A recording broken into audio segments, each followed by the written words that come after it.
Assalamu alaikum. In the name of Allah, the Beneficent, the Merciful, we thank Him for His wonderful gift that He has of life that He has given to the human being. We are thankful for the knowledge of His reality in the person of Master Farad Muhammad. We are thankful for the servant that He raised up, our exalted servant, the most honorable Elijah Muhammad, and the anointed servant that is in our midst, the honorable Minister Louis Farrakhan. Welcome to Muhammad Mosque number 7, to all of those who preceded our program, and our presence of our wonderful and honorable brother, the incomparable Dick Gregory. Let's give him a well-deserved round of applause as you see him here with us this evening.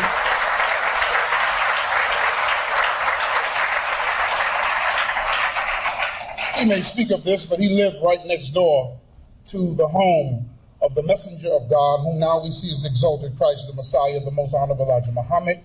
He loves the nation of Islam. He loves and respects the honorable Minister Louis Farrakhan. We at Mosque number 7 have developed a personal relationship with him as well. We were upstairs talking, but he was gathering all of this information.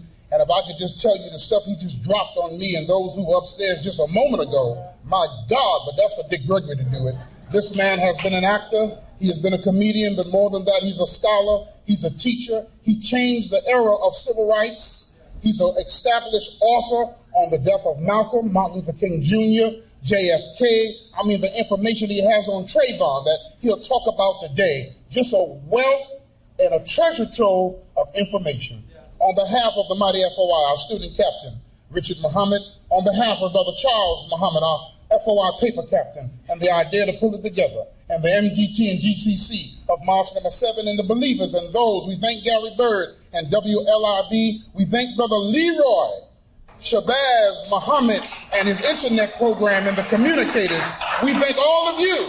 Now let's give Brother Dick Gregory of New York Mosque number 7 welcome here with us as we greet you. Assalamu alaikum. Let's bring on Dick Gregory.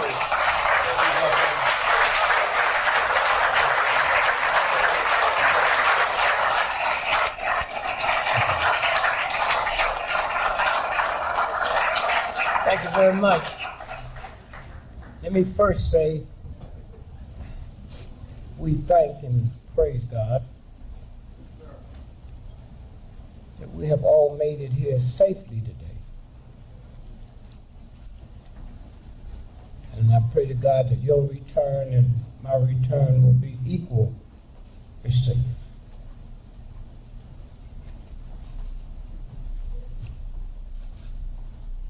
I must apologize to white folks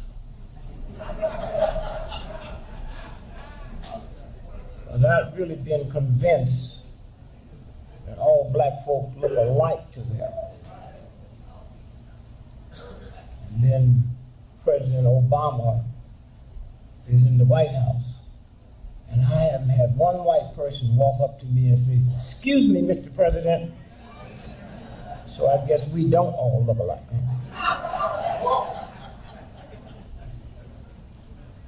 And in my prayers, I pray now that if I could be born over again, God, just let me be white.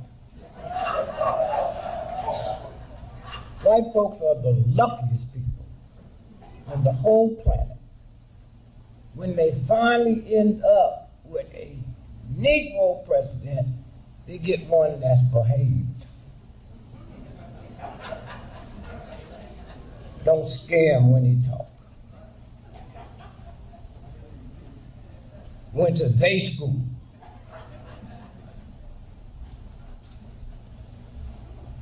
I ran for the presidency, remember, 1968? And had I won, I would probably scared y'all. The first thing I would have done after I got sworn in, I would dig up that rose garden and plant me a watermelon patch.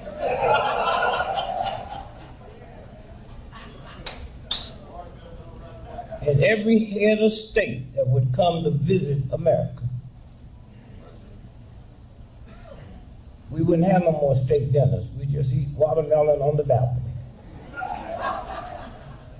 and spit the seeds all the way out there on Pennsylvania. But they really lucked up and got a nice behaved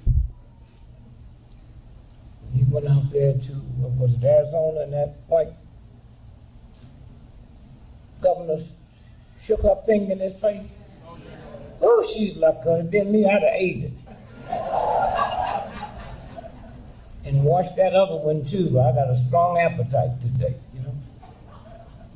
Somewhere. And let me apologize to all you black educators. I have about 50 honorary doctor's degrees from black colleges.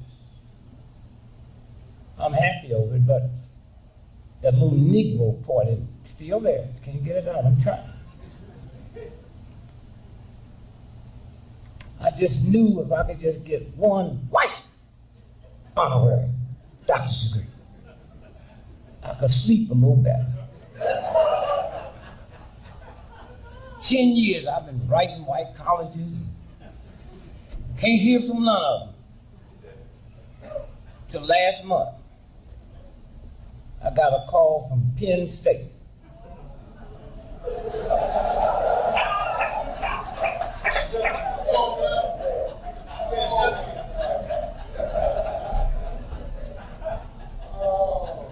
And offered me a honorary doctor's degree. I said, no thanks.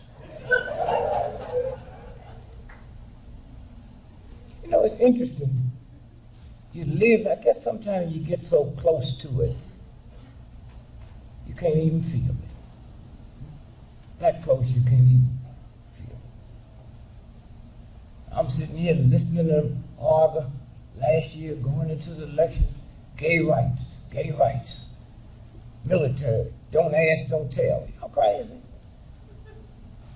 You ever see President George Washington with them tight satin pants on, little short high heel shoes, little ruffled shirt, a wig,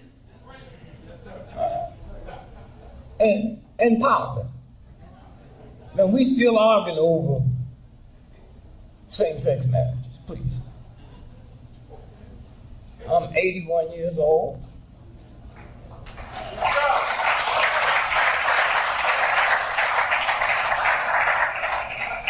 Been married 54 years. Oh, wait. There you go. I didn't say I was happy.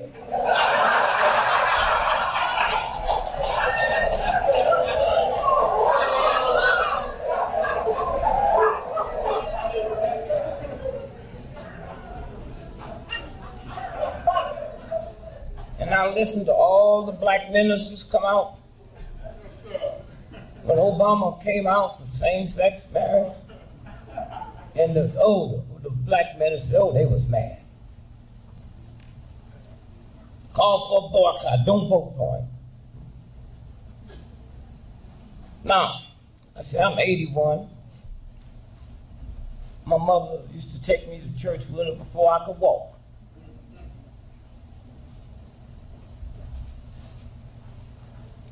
But I could hear the old folks talking. You know, Reverend Gully, he's funny.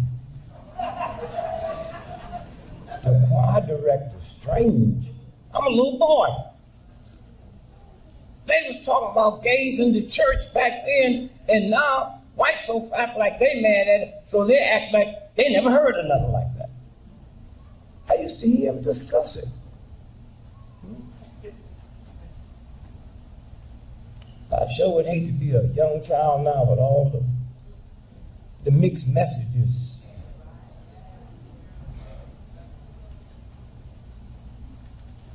See, I was born before there was television. Can you imagine how ignorant you got to be to listen to a tap dancer on the radio?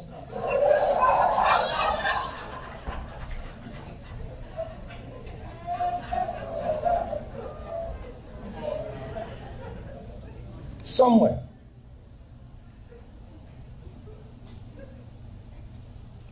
A cousin, serious Muslim. I said, Merry Christmas. I don't celebrate no white Christmas holiday. I said, anytime Christmas falls on a Monday, Tuesday, Wednesday, Thursday, Friday, your bank closed, you celebrate it.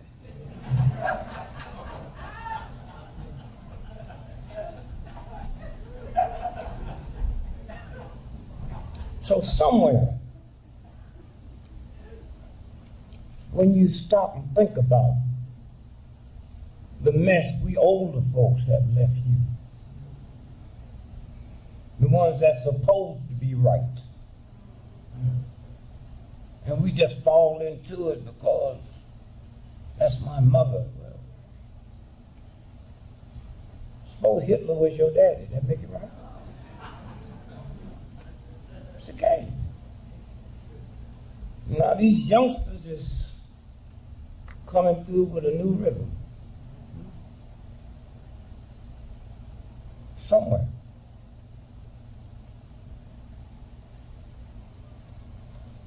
I met with some white folks the other day because I'm planning on opening up a black business. But I need to get one white so I can get those minority loans.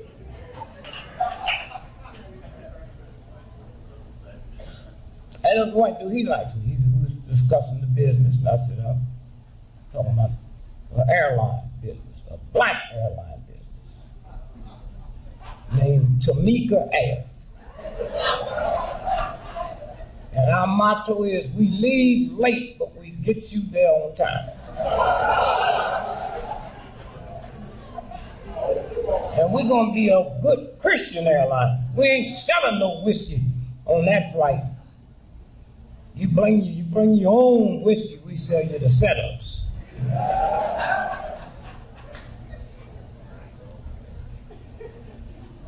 And I tell white folks, all y'all need to fly on my plane, because y'all white folks, y'all been to the airport. Now anything happened to the airport, you can't blame on us. Airport, that's 99.9% white folks. And I tell them that. Now, if you come to Greyhound, got some complaints, bring it to me. Oh yeah, that's me. But y'all just need to go and look and see the beauty of black folks at Greyhound. And then look how dysfunctional white folks are at the airport. The jet age is the most powerful energy force in the history of the planet. And they make them white folks walk 2 or 3 miles to get to the plane. Check out Greyhound, where we are. They bring that bus up to your toe.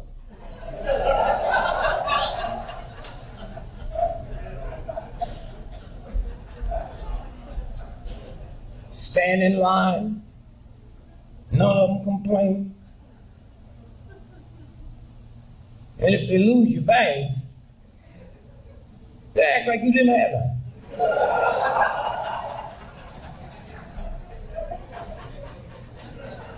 About 18 months ago, I flew back in from London, and they couldn't find none of my bags. So the woman said, well, look, why don't you go upstairs and talk to the supervisor. I went up there. Supervisor got on my suit.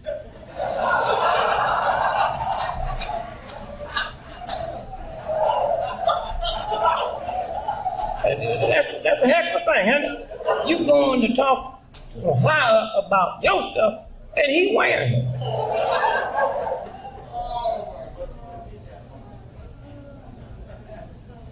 And that conversation they give you on the plane. We don't expect no problems, but in case. You been on an airplane, brother, when they tell you about that oxygen? If you're traveling with a little child, put yours on first. I was planning on doing that anyway.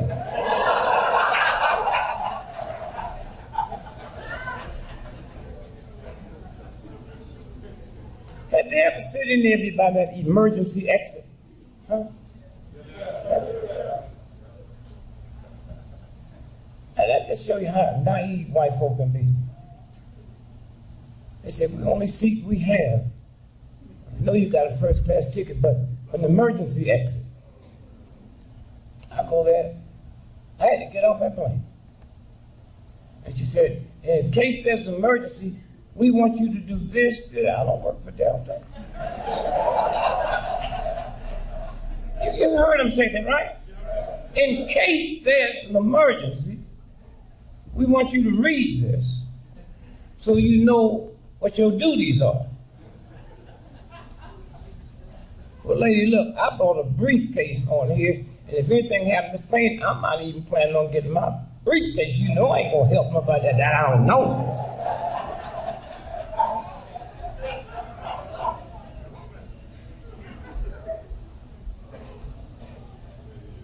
Yes, she acts like I've been hired by Delta. That's why I tell them about Greyhound. Yeah, you lose your bag on Greyhound, you don't have to wait no 5 or 6 hours before the bus get in the terminal. They'll say, all the bags got ripped off in Memphis, so don't hang around.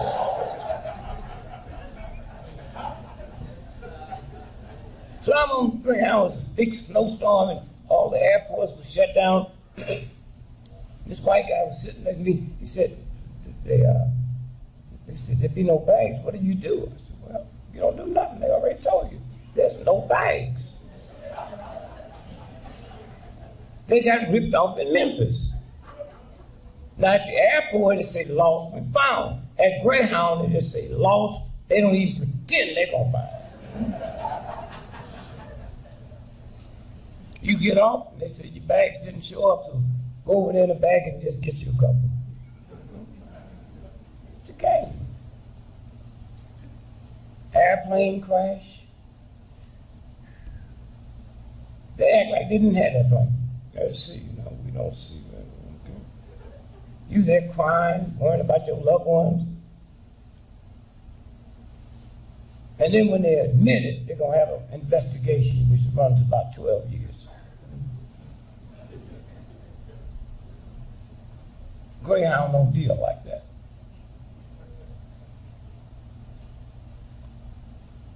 Where's my loved one, my lover? Just hold it a minute, we checking. I think we had more than one Greyhound bus crash.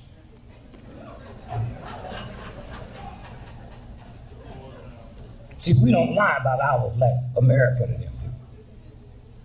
We had a big crash last week, and we told the folks that we sure everybody down that mountaintop is dead.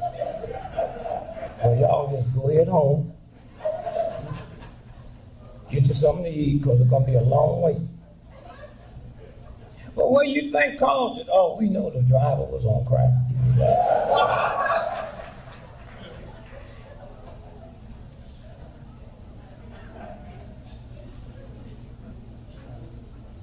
Now, you on an airplane, crashes, got a wife and a family, children in school, paying for a house. You know how long those cases take? And they got the greatest lawyers in the world because they do it every day. You can come down there with your cousin, just finished law school, can't even find a job, but he representing you. 12 years, a lawyer gets 40%. Huh? 40%. Now, Greyhound, loved one, they come right up and tell you, they got their checkbook in their hand. Now, we don't have to go through no lawsuit or nothing like that. But how much was he worth to you? Okay? Write you on a check right there, $12 million. And you know that messed you up. 3 days later, you got to go to his funeral and try to act sad.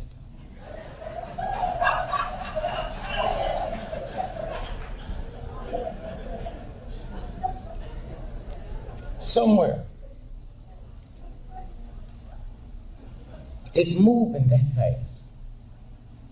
Now they're trying to convince everybody that black folks and white folks are saying, you know, that's a lie.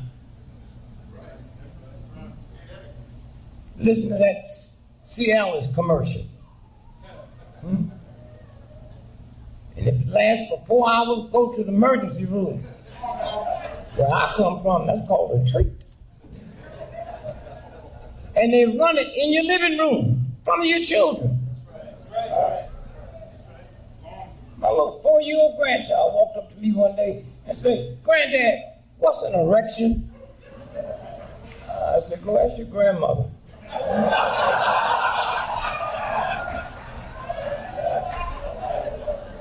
See, one day when black men understand how bright you are, the strongest two forces in the history of America has always been the black woman and the black church. Always.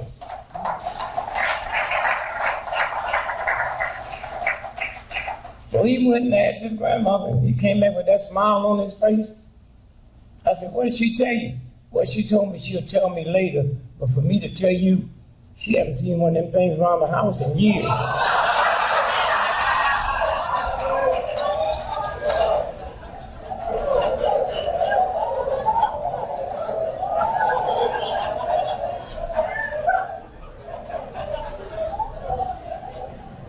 And to you sisters, that's the only reason this white, insane thug is worried. He's not worried about black men. We go to his war, kill who he don't like, and while I'm over there, the Supreme Court say, "You don't have a right to vote no more," and I come back smiling and don't do nothing about it. And that don't bother you. That don't bother you. A black man is the only man on the planet that calls his wife strong, but calls his car beautiful. Come on by the house, I want to show you this beautiful car I just got. No, brother. Your lady is beautiful, and your car is strong.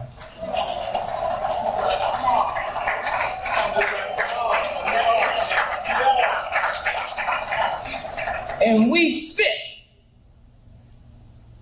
And black women, you got to stop that. Talk about the problem in the black community. Ain't no black man at home. We ain't home when we home. All upset with white folks and done downtown and get home and get angry. Yeah. If you go out your way to kind of make us feel good, birthday is today, and the lady done fixed me an apple cobbler, and you ask him, "How you like it, dear?" "I'm eating it, ain't I?" That's affection. Come home, yelling at the boys. That's Pop. He ain't mad at me. He mad what them white folks did downtown that he wouldn't say nothing to them about. They're gonna come home and tell me, "Nigga, this is my house. I'll kill you." That's my dad talking to me like that. See, I've been to work with him, and I see how he behaved. I thought he was another person. Somewhere. But we can make a difference. Huh? You wasn't made by General Motors or the First National Bank. You made by the same God that put the whole planet together. And that God ain't never made no junk. Don't listen to what he say about you. We all got here the same way. A penis that God made went into a vagina that God made. And out of that penis came 500 million sperms. And the one responsible for you, like the one responsible for me, outran 500 million sperms and got there first. Don't tell me I'm somebody. Out of 500 million sperms, you looking here at the sperm that got there first. This sperm didn't come out slowly strolling up the fallopian tube. That's who you are. That's who we are. Somewhere My poor mother, well, she's serious Christian. My mother been dead for years, but if she walked in here now, you think God spit her out. That's how humble and beautiful and kind she is. But if you tried to explain to my mother that Jesus Christ wasn't a Christian, she would stomp you to death. Because she didn't know Christianity never happened until 200 years after Christ was dead.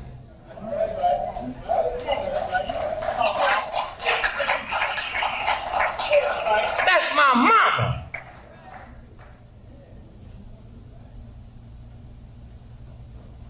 Somewhere. She didn't know who King James was. She didn't know King James was King of England. She didn't realize that King James was such a weird, strange homosexual. He hated women so bad he killed his mama. And his lover was Lord Buckingham, whose Buckingham Palace is named after.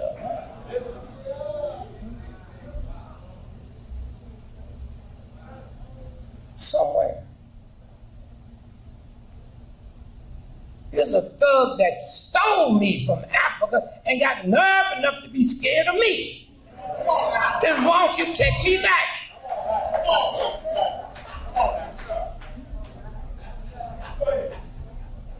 Somewhere. And it make me not like me.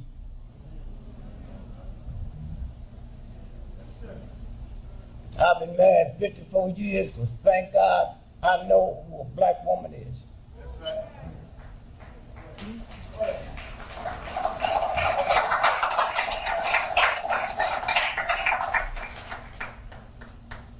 Somewhere. You have to feel that at night when you go to bed. Don't turn on no news and let them tell you who you are. Any white boy, now a white woman, that want to be a police is in serious trouble. That's a bad job. That's the only job he can get. And he didn't like me before he got a gun. Think about that. Think about that. And then think about you. If there's some folks riding around and they got the authority to ride around in the neighborhood, but they'll jump out the car and grab you and rape you. And your mother and father is teaching you, if you see him coming, behave. Behave. Don't run. Don't raise your voice. How do you get so low down in spirit that you're going to teach your child how to behave with filth? You should be telling the rapists. Y'all do that with police brutality. You take a human being created by the universal God and say, now y'all behave. Them white police walk up to you. Don't talk too fast. No. I got a DNA mom and dad that you don't control. Huh? You don't control. And when you telling me that, I might be quiet and listening to you, but I don't respect you. How you gonna lecture me about how polite I have to be? Because I'm gonna meet somebody that might kill me. Right. No, you need to go lecture the police how they better be. Because they don't even know why their behavior is like it is. If y'all lived in a house where the kitchen had this beautiful paint on the wall, but it's lead paint, and there's a possibility that your children will end up with lead poisoning. Now hear this. If lead paint on the wall can give me and my children lead poison, and how dumb is a cop to wear lead bullets around his belly 18, 20, at least 8 hours a day? If the paint will give you lead poison, think about them bullets, right? That's what's wrong with them. More cops die every year in America from suicide than killed in the line of duty, and they ain't even traced that back to lead.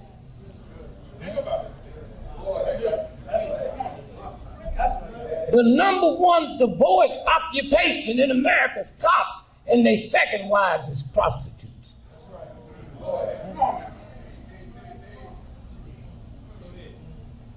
So you walking past a sick, insane person, and my mom gonna tell me to respect them, because if you try to run from them or stop them from kissing you, they'll hurt you. There's something wrong with that. Me and my brother was fighting every day.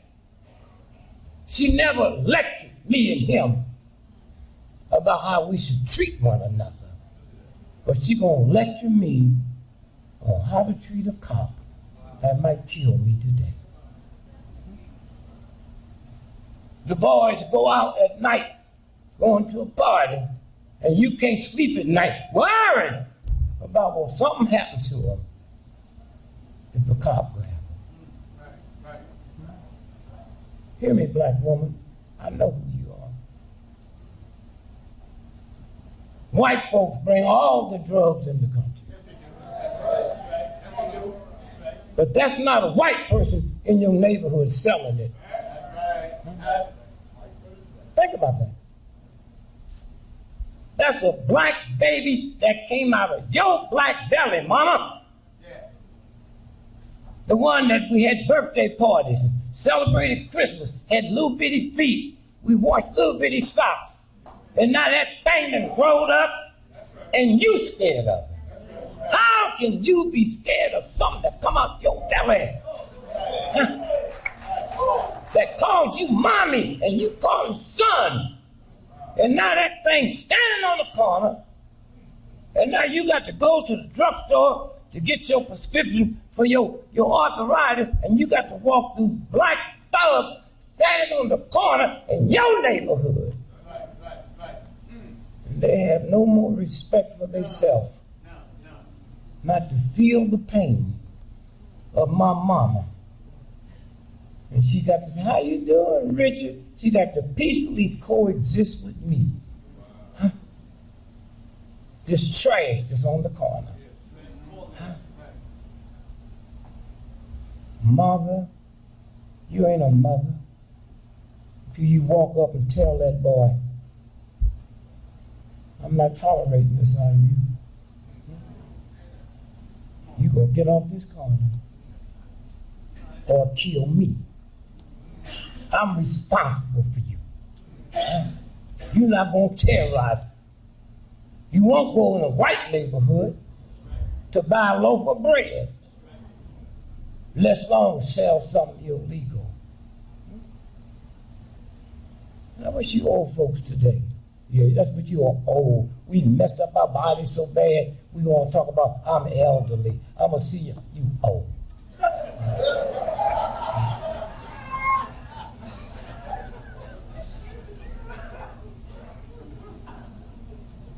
When y'all go home today, get the baby pictures out. You have baby pictures of some of the children? Do they like that? Do you? Do you? No, I'm talking to you. I just asked a simple question. You have any?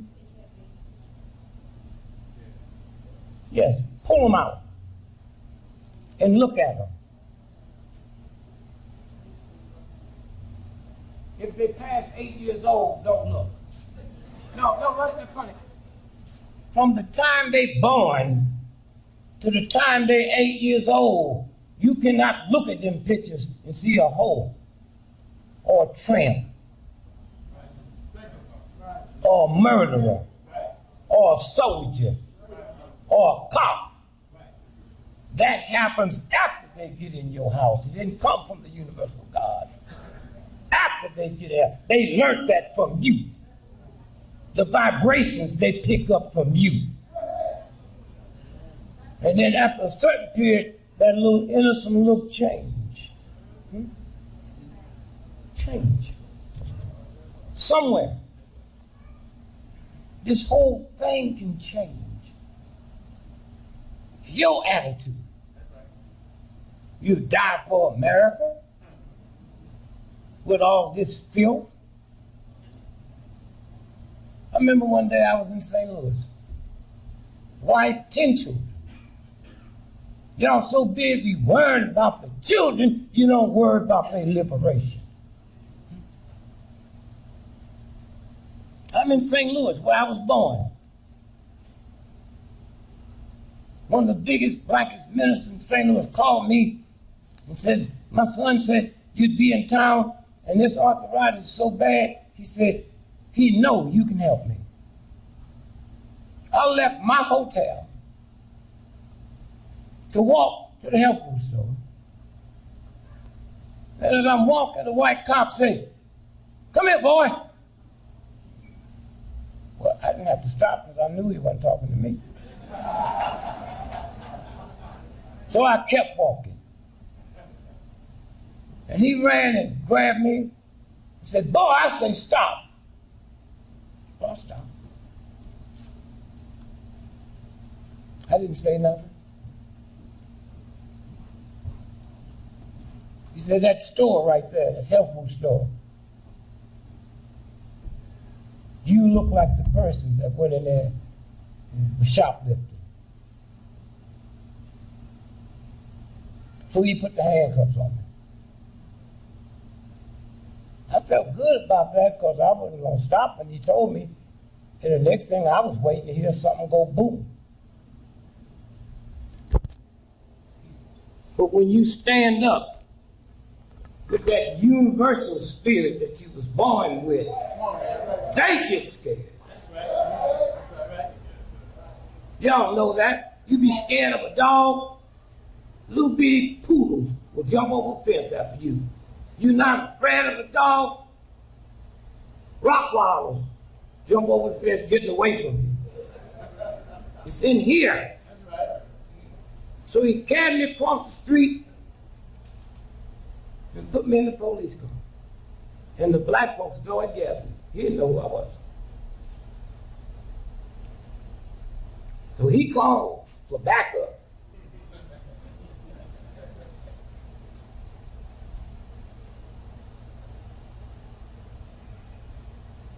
Black captain pulled him to the side.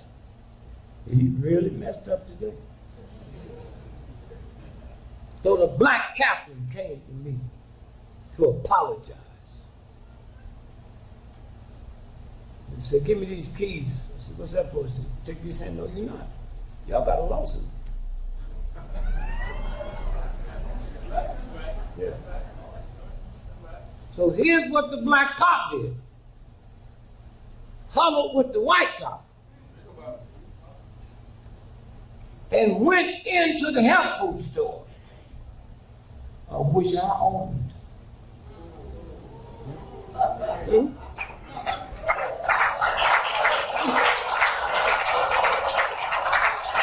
That God is such a lovely God. Yes, he is. Yes, he is. When you be loved. They came out with a Mexican dishwasher and said, is that the one? Yeah. I said, come here, brother, let me tell you something. He said, I guess you need this job, but I own this store. Not only did I shoplift, I hadn't even been in the store today. Now, you go tell them that you just lied. And he did.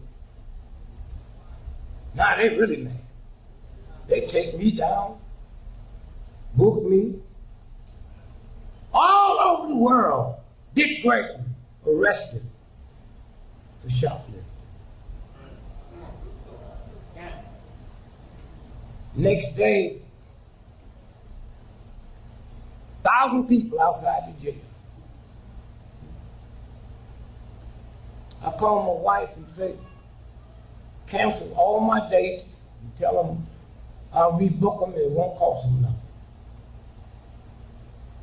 And I stayed in that town 6 weeks. I was born there. They had a place called the Stroll, where white men come in from all over. And the black women is strolling like you see them doing on TV when they modeling fashions. So we organized, held a press conference, and said, ain't nobody gonna stroll down this street no more. So you white folk can stay away. But one of the white press people said, Mr. Gregory, you said prostitution is white men? Yeah, for the benefit of white men. That's my sister. I get it for free.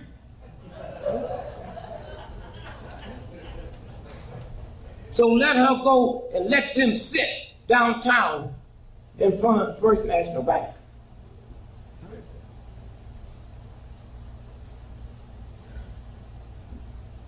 See, most folks don't know what honky means.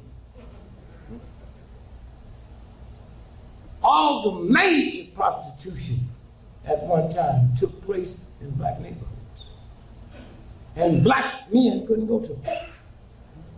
It was a place where white men could be comfortable because they would never see nobody that knew them, including the white preacher. And they would pull up to the house and honk their horn. And that's when the brother would come out, take them in, and go pump their car. That's where the word honky come from. Honk, honk. We didn't invent that. And somewhere, grandmother, great-grandmother, mother deserves better than what we let her go through. Soldier, all over the world, killing folks. You can't even pronounce and spell the country you in. Right there at home. Black men, you got to feel what this woman goes through walking past these dope pushes to get her prescription filled. And that don't bother you? And you wonder why most folks don't respect you? You wonder why you got to dress up to do this and do that? Because you feel your feelings. Oh, if you only knew who this sister was. Thank God I knew. A black woman in America is the only woman that can take a butter knife and cut your tires to the rim. No flamethrower, no bazooka. And as black men, we know you ain't went to school and studied that. We know you don't slip out the house and take lessons. Hear me, a butter knife will cut your tire, and that tire got a 20-year guarantee.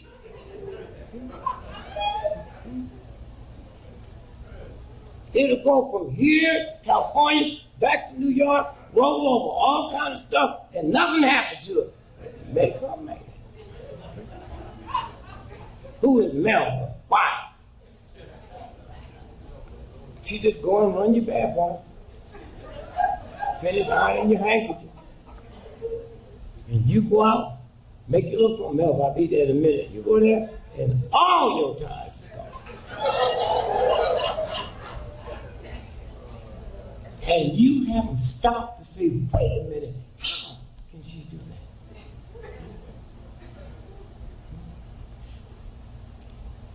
My son called me the Friday before Super Bowl Sunday. Hear me good now.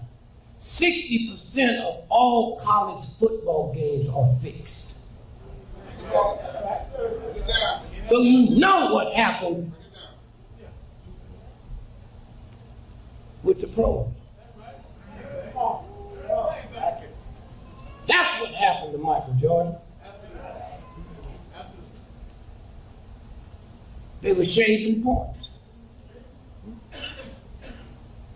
And it was so obvious, just like these baseball players now. Steroids. But wait a minute. The white owners, they didn't see their heads getting bigger. They buy the hats. They buy the helmets. Why was it you was in a 7 last year and now you in a 24?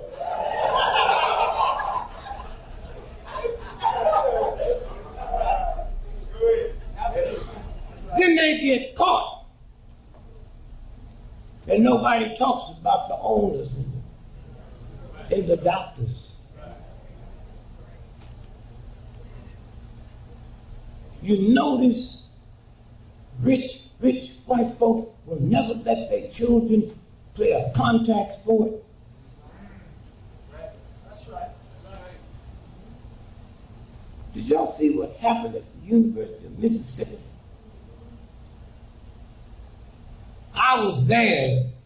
President asked me would I be down there with him the day he went in. It was 40 white children killed. And not one paper ran that story. Not one. That was way back in the 60s. Ole Miss. When Obama won the second time,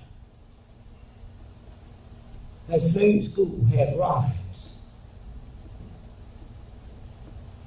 I don't have a problem with that. I have a problem with you keep sending your children to that vicious, nasty, ungodly, spiritual, thuggy school. That don't bother you?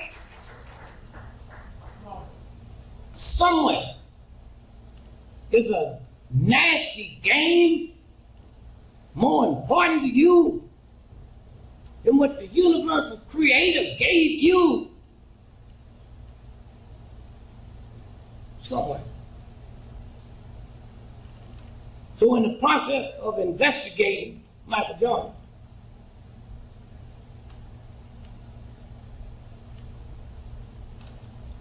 they caught up with some others. Magic. So the white people got together, so we got to do something.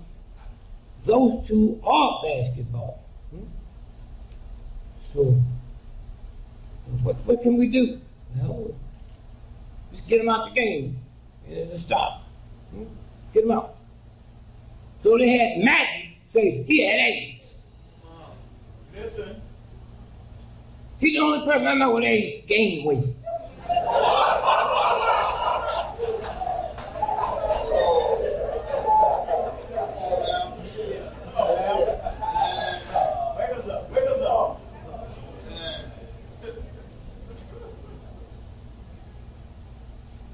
What is it about you that you love athletes and entertainers, even if you don't know them? What is it?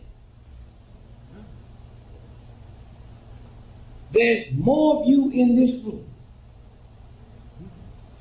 and in this nation of Islam that have done more for the humanities than 99.9% of all the athletes and entertainers put together. But you chase after it.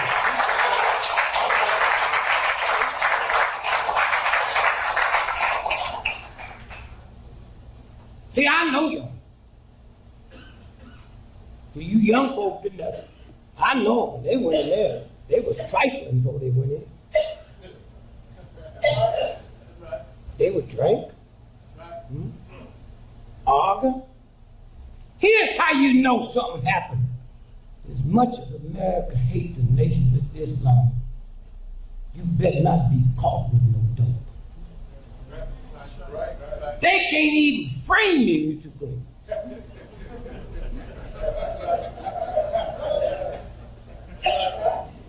Minister Franklin called for $1 million man-march. Come on now. Not women, just all by yourself. I always planned on going, but something happened to me 4 months before. I'm in LA, I'm just coming off of a 30-day water fast. And I went down to get me some water and got 4 of them gallons. And I didn't realize how weak I was. And I'm walking up this hill and I'm so angry. Whew. And I see this brother painting his house. Dick Gregory. He runs over 6 months before the march. And he pulls out his ticket.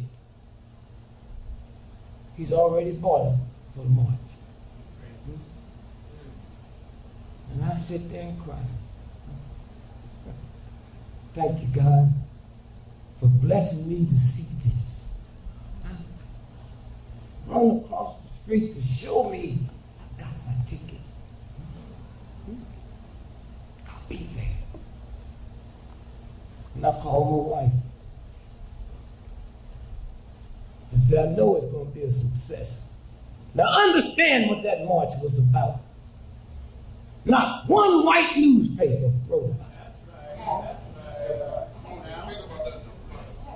Didn't hear anything about it until 3 days before the white folks say something strange is happening in Washington, D.C. So how you know? So you can't get a hotel room within a 100-mile radius. Buses is getting permits to park 40 or 50 miles away. What's going on?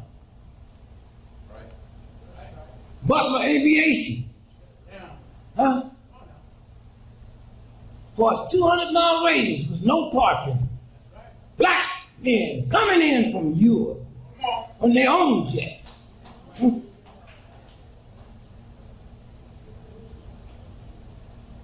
Grandpa ain't never gonna be nothing but a cold-blooded Baptist. That's what they say. But he was there. That's right.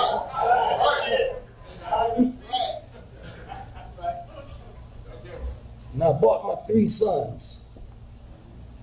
I said, I want to show you something. Now hear me. I said, we're going to get up at 3 o'clock in the morning. We're going to hit the park at 4 o'clock. Now, I didn't know that 80% of the people had stayed in the park all night. I felt bad. I was in that big old suite.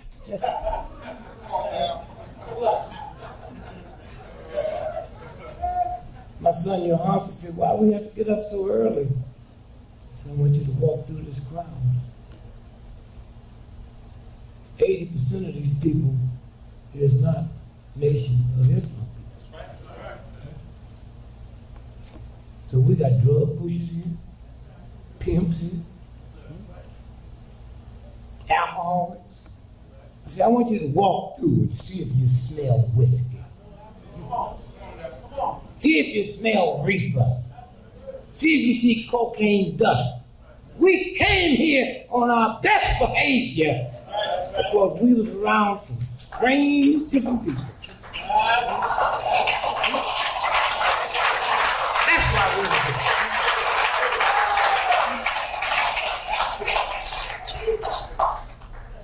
I don't know who you are. Got on a winter suit when it's 113 degrees. Bow tie. And don't sweat. I'll be sweating in my car with the air conditioner. 4 of y'all.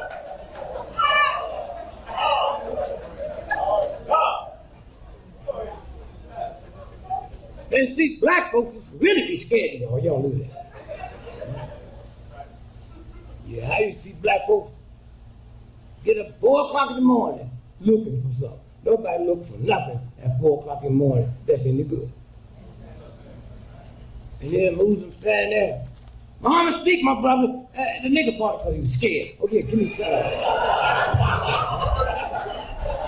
And get home, the paper's 5 years old. He ain't about to bring that back. But I tell you what, if you get you a 5 or 10-year-old Muhammad speak today, you think they wrote it last night. That's how far. That's how far.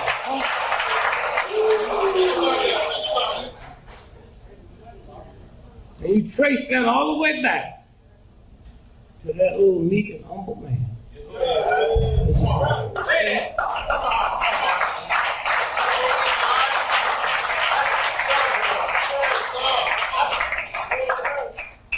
Somewhere.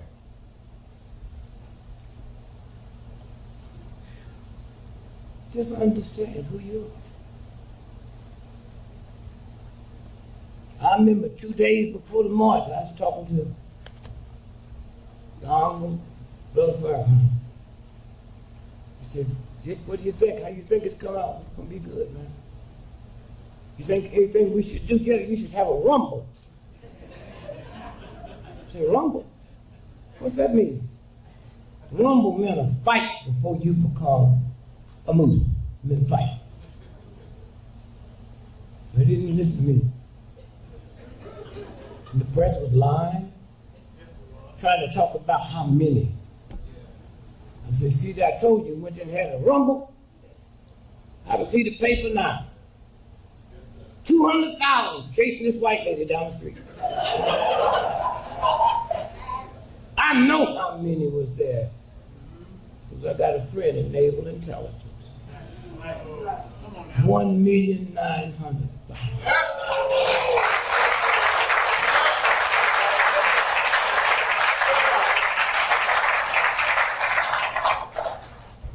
Only 2 arrests. A little dumb, ignorant white boy on 14th and U called in a bomb scare. And the boy was so ignorant, the cops kept him on the phone long enough to go there and arrest him.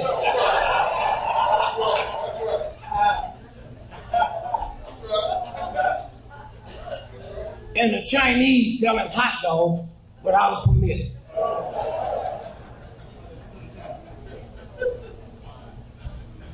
Police were shocked because they don't know us. They don't know us who we are when we feel good about something that we know is right. I go to a lot of penitentiaries and talk. When I go talk to the folks on death row, I ask them a simple question. How come there's never been an atheist on death row? What is it about people that don't believe in that God don't kill folks? It's a game. Somewhere.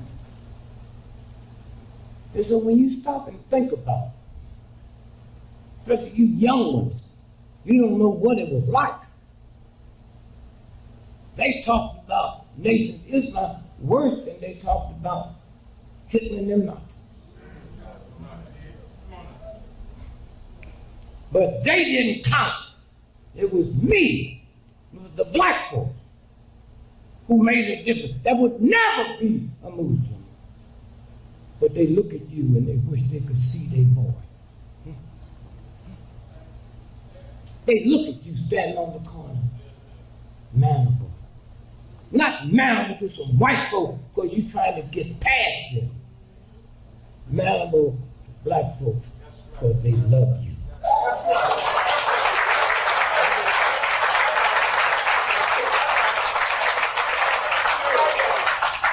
If you fainted out there in that heat back then, they wouldn't run and ask, are you a Muslim? You're just a human black person, and that binds us together. And I say, thank you. Let me tell you something else. When Malcolm was killed, they had black folks convinced that you did it.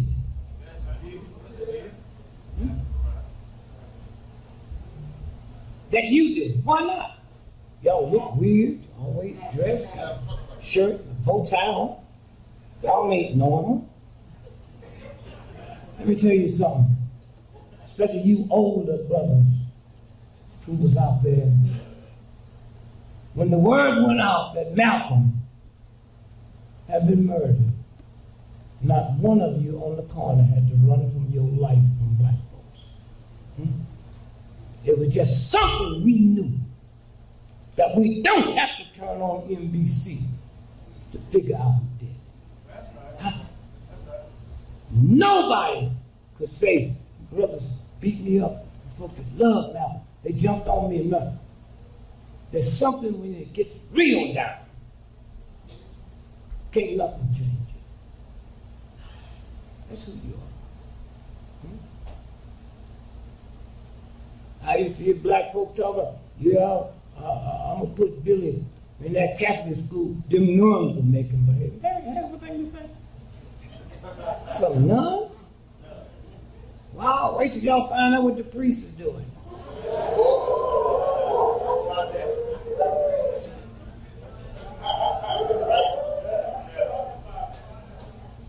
Somewhere, when you leave here, just send love to these brothers and sisters who run this.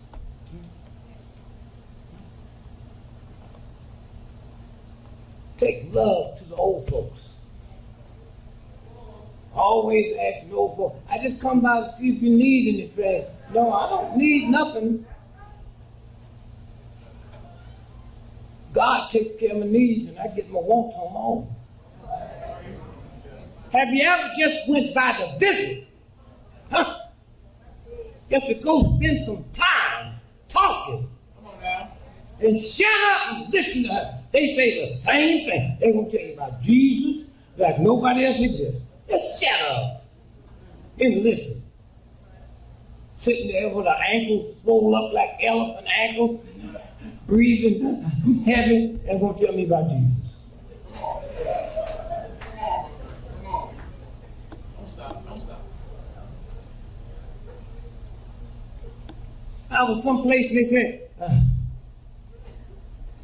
tornado. Look like I'm going to be one of the worst we ever had in Kansas City. People ran from the church.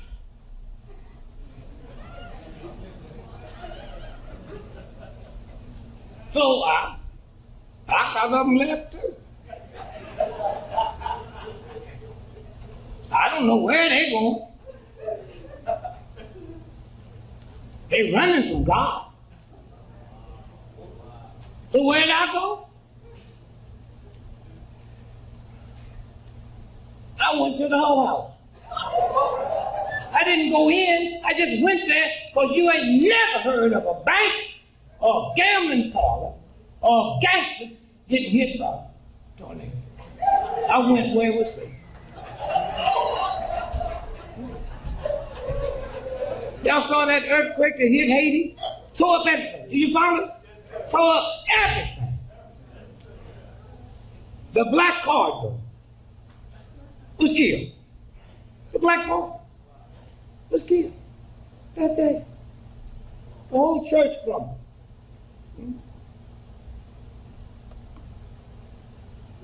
The jail crumbled. Y'all see that? Thieves and rapists got out. Not one of them got killed. So I wonder who was the cardinal praying to.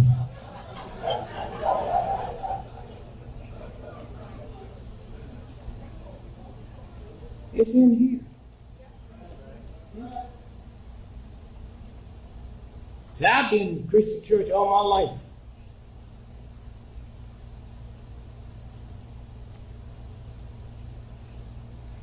I've been all over the world.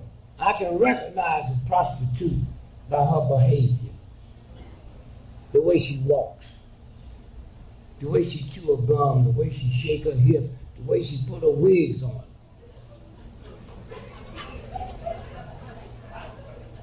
But if a Christian don't tell me he or she's a Christian, I don't know as one.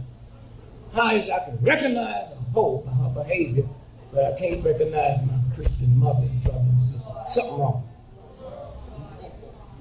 Something wrong. Somewhere. I remember when I was a little boy, I used to hear my mama talking about hitting black folks in the alley gambling, praying. Come on, God, I got to get some shoes for my baby. They ain't got no shoes. But I heard my mama say, it is wrong to pray to God to win when you're gambling. I had to pay no attention to it. It sounded right. Until 10 years ago when that Powerball went up to $400 million. I said, God, you know my mama ain't never knew nothing. I prayed, but not scared prayers. Some of y'all so busy scared when you pray. You don't even make no sense. I was a grown man before I realized you're not supposed to pray to God twice for the same thing. That shows you have no faith. Grandma's sick.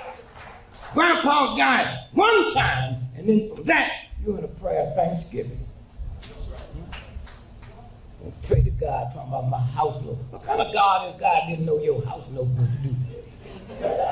You got to tell God that milk is sick. God knows, just say, hey, fix it, champ. I know you can do it. And keep going.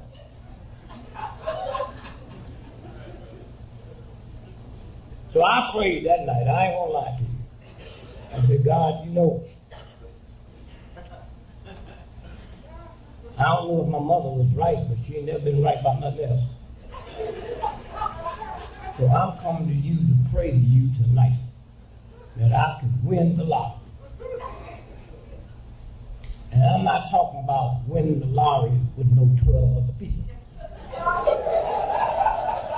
I think I can do that without prayer. I want to win. All of it.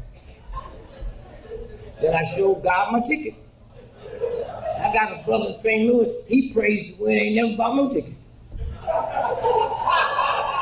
I said, you asking for a miracle, boy.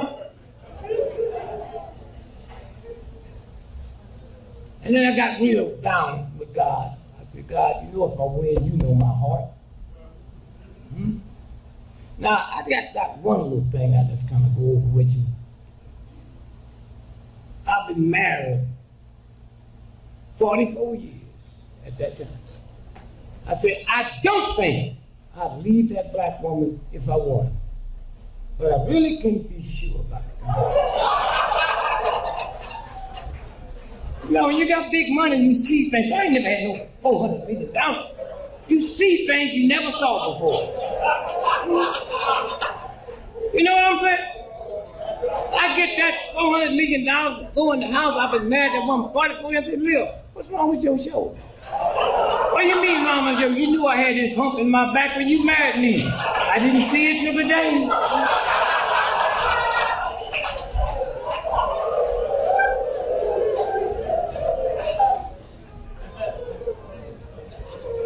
This is who you are.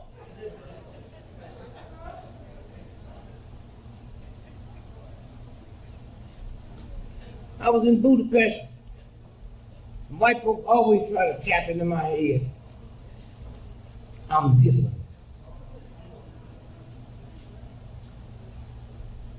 I'd done an article where I said reading and writing is a violation of God. It's ignorant, it's heathenism. But a white woman said, we got $40,000, you come over and address our conference. I said, about what? She said, what you said about reading and writing? I said, well, how you know? I asked you that because I'm wondering how you know I know. Mine is simple. And one thing you white folks got, black folks got, is stop trying to act like you from Harlem, Yale, or some white folks ask you something. And feel you got to tell them. So I was told a white woman, I said, well, I know that every time I go to Japan or Germany and get off the plane, I can't read a German paper. And that universal God have never made nothing that change when you cross a border. There is no German way to have a baby. There is no Turkey way to cough. Here, just in here. This is who you are. So then she said, well, before the conference started, we just kind of asked you, what's some of the things you got on your mind? And y'all feel like you got to tell them. So I get into deep thought. I say, well, you know, I'll be trying to find out what happened to albinos after high school.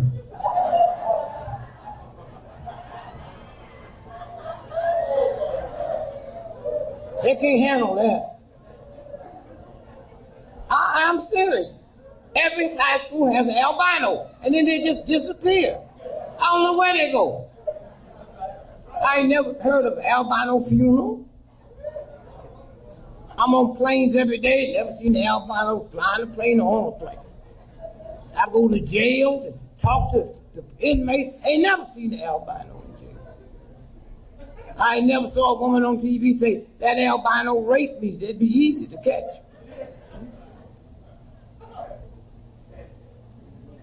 So then they said, well, you got anything else on your mind? I said, yeah, I'm trying to understand how I'm 80 years old and I ain't never seen a baby pigeon. Never seen a baby pigeon. Mama said, well, that's because you're in the urban. No, I'm in the urban city. I've seen a baby gorilla. Seen a baby elephant. How come I've never seen a baby pigeon? And every time I see them, they're sitting on electric wires. So where did they sit before there was electric wires? So all you got to do is just act crazy with them, they'll leave, because they don't know. Somewhere.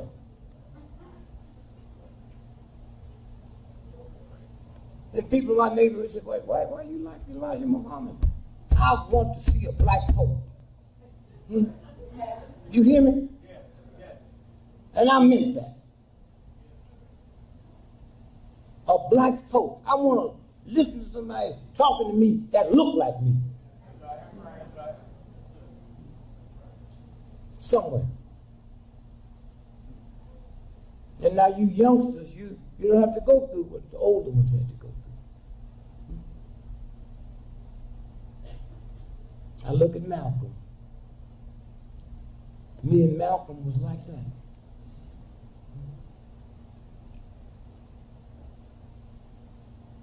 Me and Elijah was like that.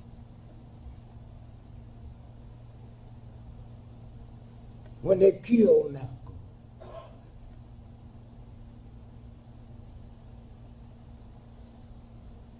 I knew it was the government. And after we started doing serious research, we got the order that went out from the FBI to send Malcolm letters forging Elijah's name on it. They said Elijah Muhammad letters forged Malcolm's name on it. That's what that was about. And so I just wanted to ask a simple question. If this wasn't a federal crime, how come the government got the autopsy of Malcolm?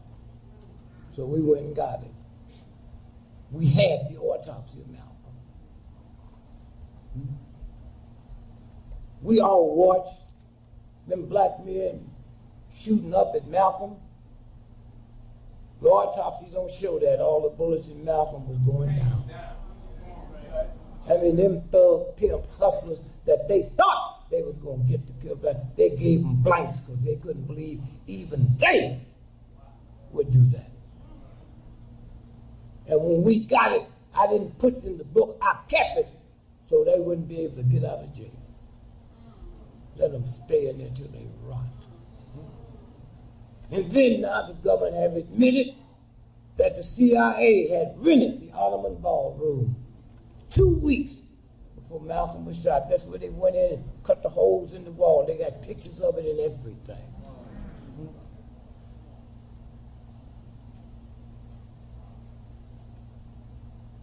When I heard Betty probably wouldn't make it through the night,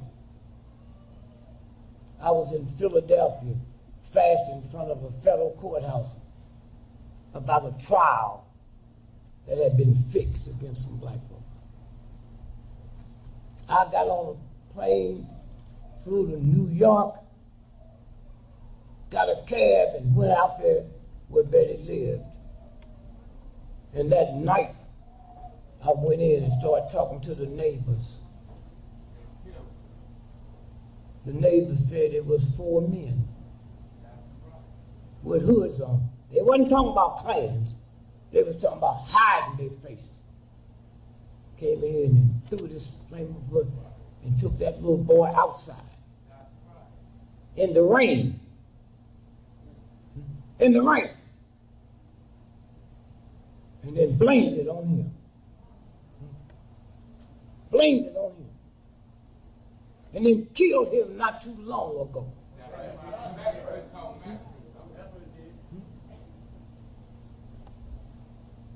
Somewhere.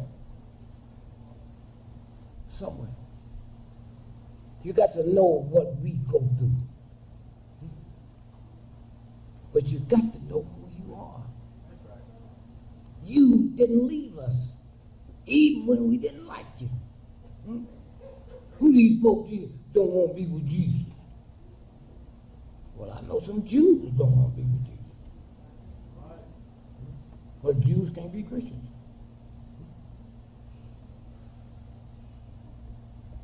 Somewhere, when you think about what you all have survived, just not preachers talking about you, or black folk, the whole United States government, the most mighty, powerful government ever existed in the history of the planet, and y'all still here.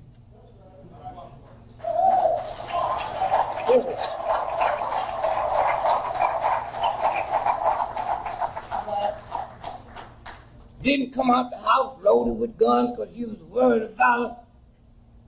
You said, we got something that came to us that we know fear is a violation of God. We know what we have. There's nothing you can do about it. You think you got some power. Watch this. So we say thank you. Thank you. And keep on understanding who you are. Don't buy into that crap, black on black crime. What's black on black crime? Are we just tired of black folks killing black folks? Well, if we went to China tonight, who you think killing Chinese in China? And if we go to Italy tomorrow, who you think killing Italians in Italy? And if 98% of white folks that got murdered last year in America was murdered by white folks, if they ain't talking about white on white crime, why you stupid enough to let them tell you about black on black crime? You kill where you live. And if you tired of seeing black folks killing black folks, then join the NAACP, the Urban League, get out of it with all of it, and integrate this country. And if I'm living in a white neighborhood, and my old lady make me mad enough to want to shoot somebody, I'm not going to get in my car and drive back to the ghetto.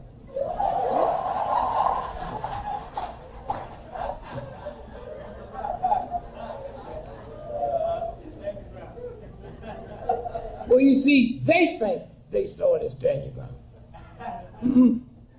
It was the civil rights movement. We stood our ground, a bunch of ignorant, evil, gun-shooting police that would kill God, and we stood there and said, bring it on. That's the real Stand Your Ground. And without that, America wouldn't be the way it is today had it not been for us. Think about it. Before that 60 civil rights movement, before that movement in the 60s, a white woman couldn't do nothing at the airport but be a stewardess. She couldn't be a janitor. She couldn't be a mechanic.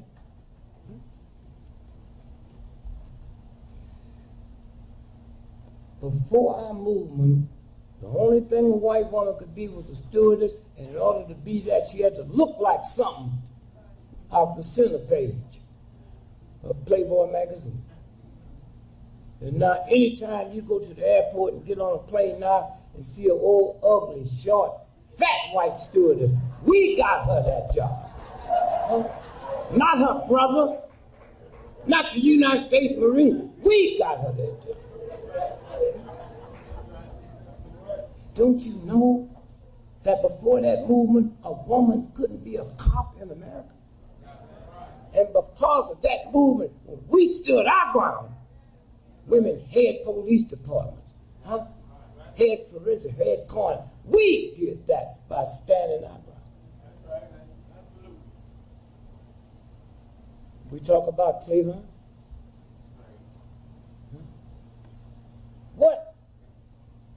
What do we have to do? It's simple.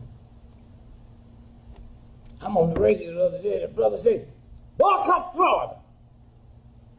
I said, how many times you been to Florida? He said, never.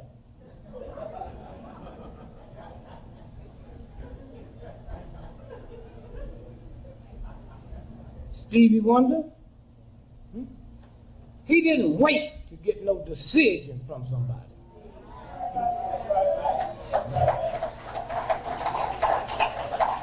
Stevie Wonder makes so much money on one concert, the agent gets $100,000 off the top. And he's saying, not only will I not go to Florida, I'm not going to no state that has stand your ground. No state. That's what Stevie said. No state.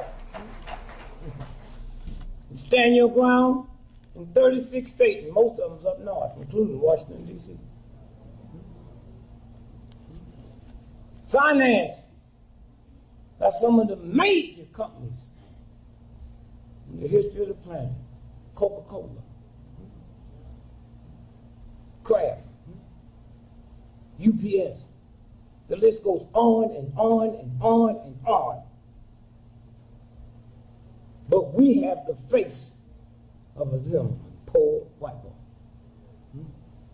Not the big, powerful folk. So what do we do to help Stevie? Just to say thanks. You go buy a record. Get your record every week. And tell him thanks. I'm asking people, don't drink no orange juice. No orange juice? Yeah.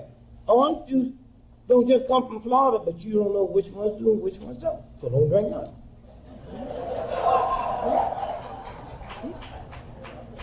That's something you can do. And oranges is something you got to sell. You don't have enough frozen places to freeze it. When it comes off that tree, it's ready. It's that simple. Why? Because once you show them what you all showed us, we call it a million-man march because we knew who we are. And once you crack the orange juice, just not buy none. Don't buy none. Disneyland starts getting scared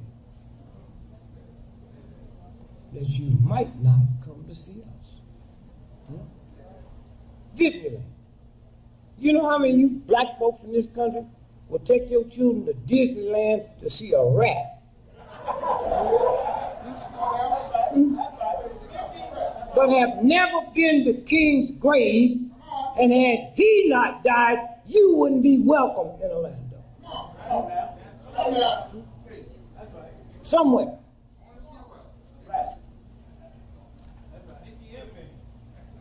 Oh, we worried about black on black crime, and we fall for that. Listen to this. One of the fine scientists in the world, Roger Masters, teach at Dartmouth College in Hanover, New Hampshire. The article didn't run in no American papers. Crime linked to pollution. Polluted water can cause brain damage that turns ordinary people into violent criminals. They spray it in our neighborhood, and they spray lead and manganese, and once you get enough manganese, you'll kill your mama. But you all will reach out and think it's you. Black on black crime. I told a guy the other day, the white Italian mob killed so many people, they called it an organization. They called it organized crime. They killed so many, they were organized.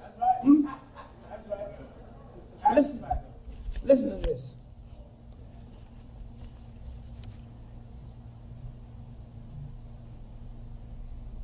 He compared crime figures from the FBI with information on industrial discharge of lead and manganese. He found a link between pollution levels and murder, assault and robbery.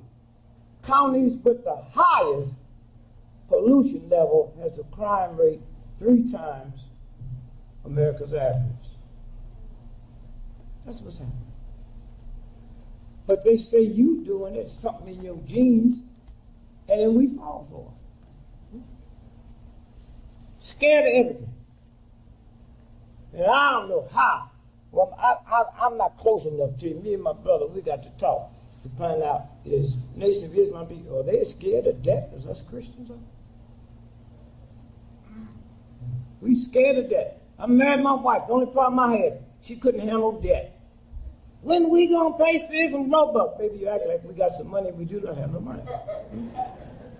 And when I get some money, Sears and Roebuck is not my first priority. Come on now. Matter of fact, Sears and Roebuck knew I wasn't gonna pay for that stuff when I got it. And then she wanted to defend Sears and Roebuck. What do you mean by that? I said, on the back of the application. They said, who gonna pay for this? I said, your mama. Then I walked in the house one day, 2 weeks later, I thought Leah gone crazy. Great. Sears and Roebuck, final notice. I looked at it, final notice. Thank God we won't be hearing from them no more.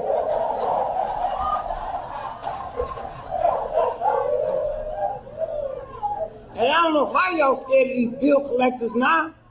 They're calling from India. Them jobs been out. They don't even live here. Yeah, come on down and get the money. Don't worry, they ain't nothing but trickery. That's all. Bell telephone. Take all of our phone numbers and sell them to top corporations, so they can call you. And then after you get aggravated and you call Bell Telephone, they charge you to block the number that they gave away.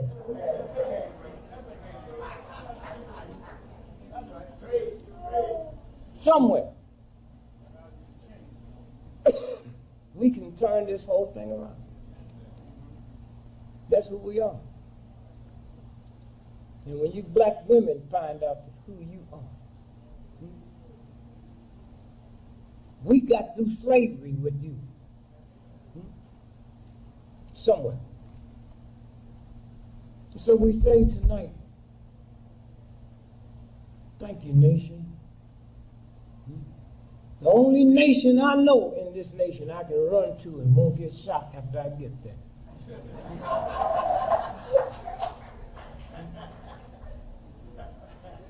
Somewhere. Be careful of you inside. Yes, sir. God didn't make no junk. See, it's some robots do. General Motors do.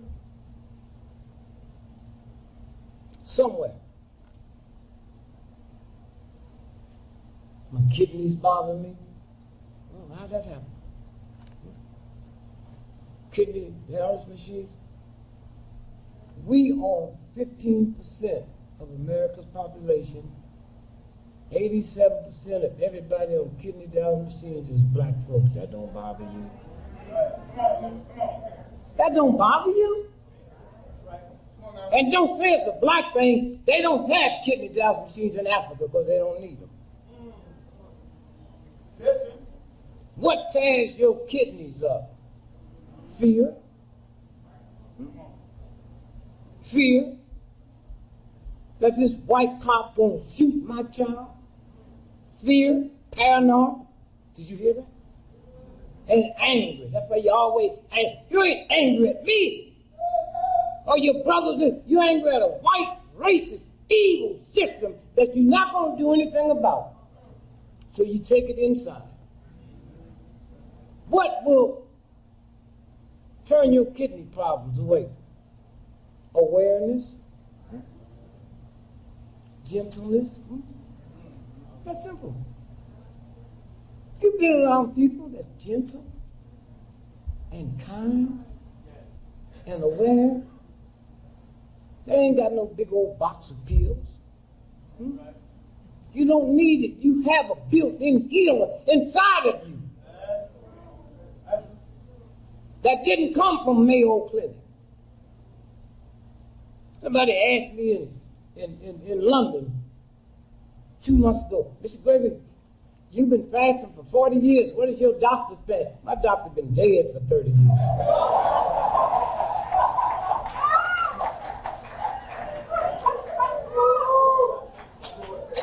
How many of y'all in this room is aware of the fact that I have one of the worst forms of cancer you could have? And y'all know?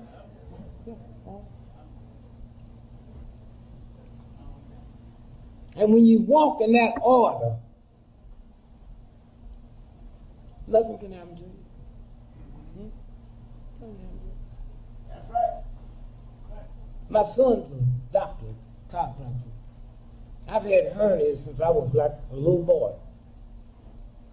So I said, yeah, let me go let my son check it out. So he checked it out, and he said, oh, got a problem. This x-ray machine malfunctioned. He said, well, let me give you MRI. It don't cost nothing. So I took the MRI, and he did what you're supposed to do. You took it for these hernias, that's what he looked at. 2 weeks later, the people who service that hospital and make the machines come in, you understand you had a celebrity in here. Let us see the pictures. And they looked at the whole picture. I said, my God, how long has he had this cancer? She showed it to the other guy and said, too late now. Nothing can be done. So they called my son in. My son called me and said, Dad, you got to get down here to the hospital quick. There's some folks here. Well, I'll tell you when you get it, but you got cancer so bad. They say, I said, son, remember, when you took those pictures, I just finished walking 10 miles that morning. Whatever I got, they just gave it to me. And I wasn't supposed to come here and see you and get the picture of somebody to come in. That's where the universal God steps in. I didn't get scared. I told my son, I said, take my name off of this and send it to the Armed Forces Institute of Pathology. Because they see my name, they say, oh no, we just made a mistake. So they sent back, and they was talking doctor to doctor, science and science. So this is the worst form of cancer you can get. It's the only kind you get working in a nuclear plant. So I asked my son, when's the last time I've been in a nuclear plant? And who owns nuclear plants? The government. So I went and said my little prayer in the backyard. And I'll be honest with God, I ain't lying. I said, God, I know you're busy. Something probably going on in Pluto. and something got through by accident, I ended up with cancer. Now, there's a whole lot of Negroes that deserve cancer, God, but I'm not one of them.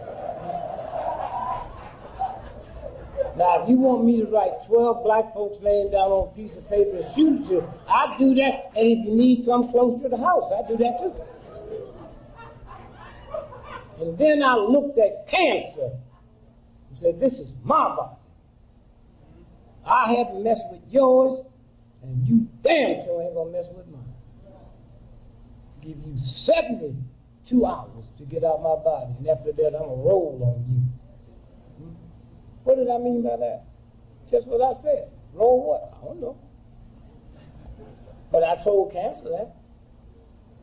Then I told my son, I said, don't show this report to your mother till after your sister get married, because she's kind of a little flaky, you know.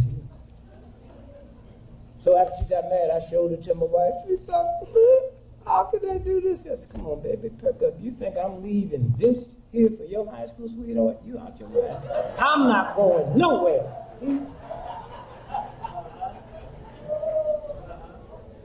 And then I told Joe Madison, the radio guy. So he got on the radio and said it. A white doctor called me out the clear blue sky. Bet that, Gregory? I just heard about the type of cancer you have. There's a water in a lake down in El Salvador. We'll cure that in 5 days. So I went down there. 5 days I was cured. 5 days I was cured.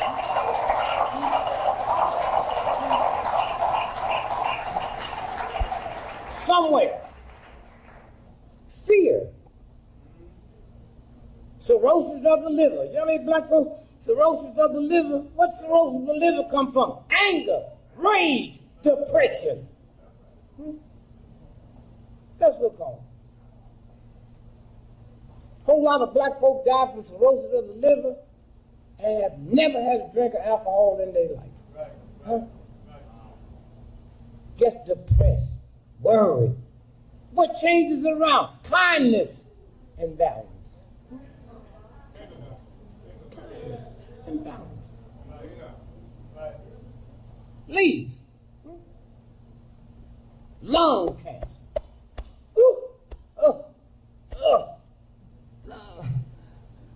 What causes it? Grief, sadness, shame.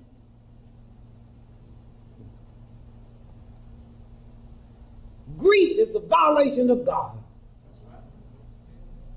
Oh, we think when someone died, we supposed to grieve. You heard them old black women have been saying, she just grieving herself to death. Grief.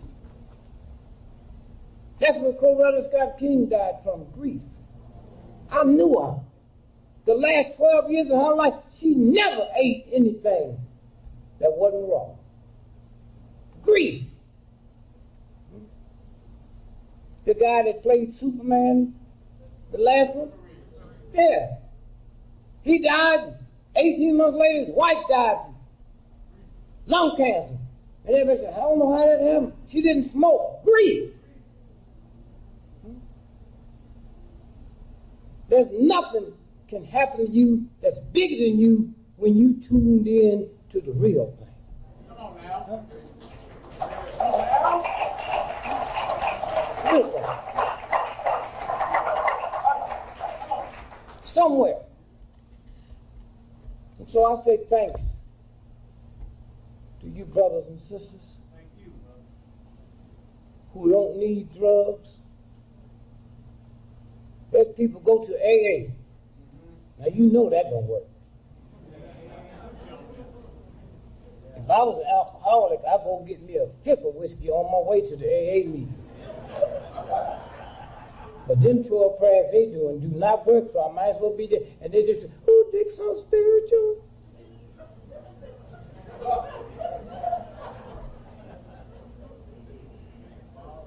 Take care of your body.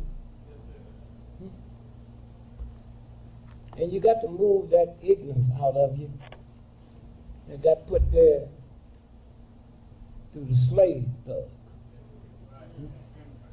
The slave. Oh, we're going to get reparations.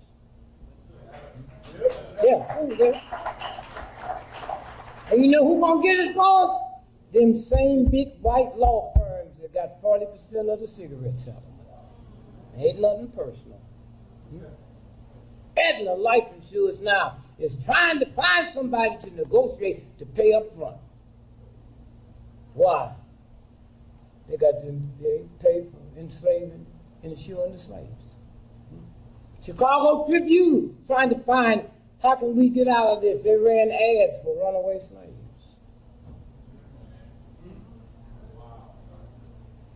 Somewhere. And the most horrible of all of it is when the white folks in Europe said there'd be no more slaves coming across that ocean. That's what I like about old white folks. They're trying to change life now so they can get ready to get into heaven. Y'all do it too, black folks do it too. They be sitting on the front row dressed in white, wrapped in the blood of Jesus, because none of their organs work. If they could go back to 19, they'd be up off that front row. Somewhere. Somewhere you have to rethink everything. Everything. And you have the power to do that. So as I leave you, let me say this. The white folks say no more slaves coming across that water. Those were the ones in Europe that got filthy rich. Filthy. The northern white folks in New York, the textile industry, made more money in one day than the slave owners made with their cotton in 2 years.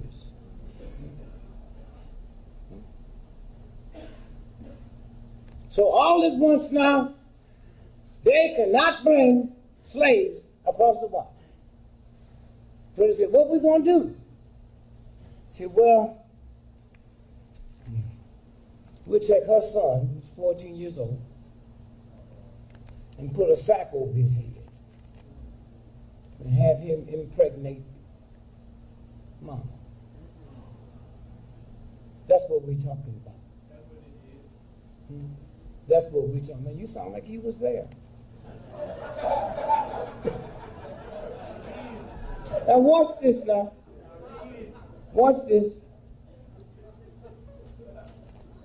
I got a sack over my head, and I'm on top of my mother, and they so stupid, they don't know she know that's me. But here's how the universe flips it. The baby's born. If I impregnate my first cousin, the baby's going to be born deformed. So you know what happened with my mother. So all these crippled babies start coming. How you going to sell a crippled slave? They was hung with them. The only men on this planet that played a dozen is American and Caribbean men. The dozen. What's that about? Your mama? Your mama's so ugly, your mama's hair so net. It's never about the man. Why? Because in society back then, women was always blamed for deformality. And so that's why black men, only in America and the Caribbean, play the dozens. Why? Because the white folks figured out, yeah, they're crippled, but there's a lot of white folks that ain't got enough money to buy a slave. So now we'll tell them you can buy these crippled ones, but you got to buy them by the dozen. That's where that came from. You got to buy them by the dozen.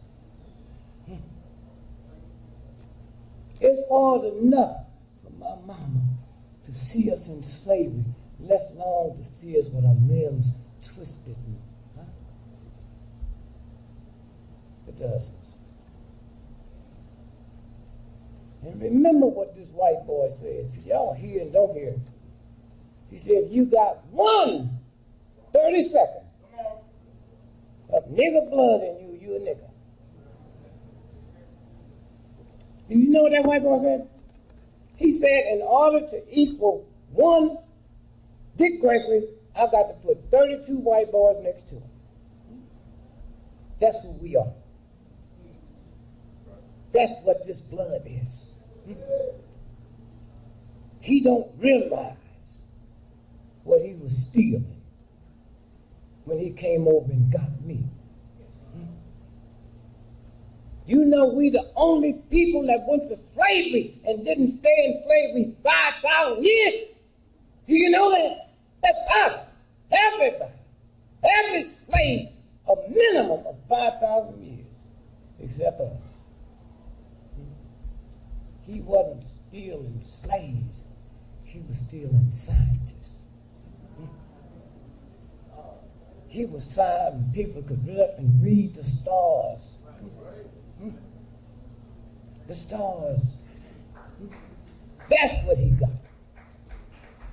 And that's why he couldn't control it then, and he can't control it now. And so, black woman, what a blessing you are to us. That white boy turn around and see you with this evil look on your face, and he didn't know it because you have an abscess tooth. You ain't human. Ain't nothing wrong with you. But teach this nigga, and they take a 2x4 and beat you to death to teach the other ones. Be happy all the time. And mom looked at that for so long that she put her plan together. And when she see that white man looking at her son, who she know and broke his leg, and he go get this 2x4, and black mama come up and say, Miss Kashi, that nigga just like his daddy. Give me that 2x4, I beat him to death. And mom had to almost beat you to death because a white boy would not believe a mother would kill her son. Sometimes she would kill him accidentally. You know that old expression, this is going to hurt me more than it's going to hurt you? That's where that came from. Hear me now. Because what I'm thinking to tell you now is very important. Beating a child came not from Africa, from slavery. It was an act of love. Let me convince this thug that I will kill my son. And it got to be so perfect. He left there knowing that black woman was going to kill her son. Well, when you black folks, particularly you mothers spank their children and do all that, that's where it came from, miss. And then when I go to the scientists, not some old person in the street gonna tell me, the scientists. And here's what happens. Punishment leads to shame. Shame leads to anger, then to rage. Well, you think you hitting and spanking them and all that, it's a violation of God. Hurt is hurt. There's no such thing as you gonna hurt me to teach me. If you're a brain surgeon and you cut my head tonight, and this thug over here robbed me next year and stabbed me, the brain gets the same message. The brain don't know nothing about you a damn brain surgeon. The brain don't know nothing about you a robber and a burglar. It feels hurt and it reacts to that. It reacts to that. And so those children angry with their behavior. Shaming is an assault on the soul. That's that part in here that nobody gets in there but the God power. That part gets assaulted. When shaming reaches the inner core of the soul, it leads to violence. When shaming is so overwhelming, the mind numbs itself, and the individual cannot feel anything. That's what you create with that little. Many times, leaving a psychopath or a sociopath, a living machine that can kill or maim without feeling no remorse. That's what you created in your house. Now you talk your trash if you want to, and talk about how every woman told me, I'm where I am now because of beating. She must be a fool. A beating? Yeah, my mama whooped me. And you brag about it? How old are you, 20? You ate 3 meals a day? Every day for 20 years? And you bragging about a beating? You're not bragging about the mother and father had enough food for you to eat every day. You're not bragging about that. You're bragging about some beating somewhere. Now let me tell you why I'm telling you this. What happened in Stanford, Florida, made black folks pain. We in pain. White folks is in shame. Hear me now. I can go down to the drugstore when I leave here and get me a pill and wipe out my pain. Shame, there's no pill. Now I'm going to say this again. What happened in Florida with Zimmerman and the Martin? What happened? Black folks in pain and white folks in shame. When you get these many white folks that's in shame, I just read you the script of what happens. Keep your eye on it. Oh, they are shameful. Even white folks that wouldn't give us the time of the day, they looked at that trial, they feel bad. They feel bad. Now let me tell you how big that trial was. Sometimes you got to look at something you might see more than you thought was there. The Dred Scott. Dred Scott what? Come on. Huh? Went up to the Supreme Court. And what did that white boy Supreme Court in the final ruling said what? No blacks have a right that a white person have to respect. Just hold that for a minute. Say it. Let me hear you repeat it. No blacks have a that white folk got to respect. But didn't that come alive? Huh? Didn't that come alive? Now I want y'all to do me a favor. Old brother Leroy, he'll get right on the case too. The Dred, what? Scott. When you think about dreads, you think about what? And a black person, right?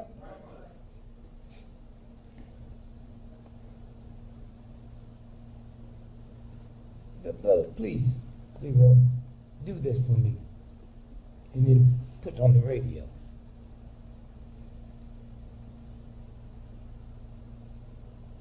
The case was Scott. That was the name. And if you look at the actual case, it says Scott versus, you know what that white boy's name was? Sanford. The same as that time. What's the odds of something that happened 1850 something come alive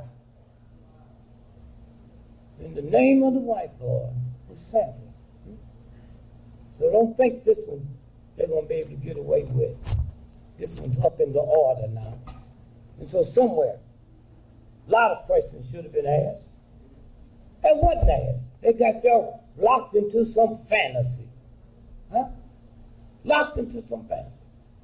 When, thank you, brother, when has there ever been a crime committed and everybody in the world know what he bought at the store but don't know about the crime?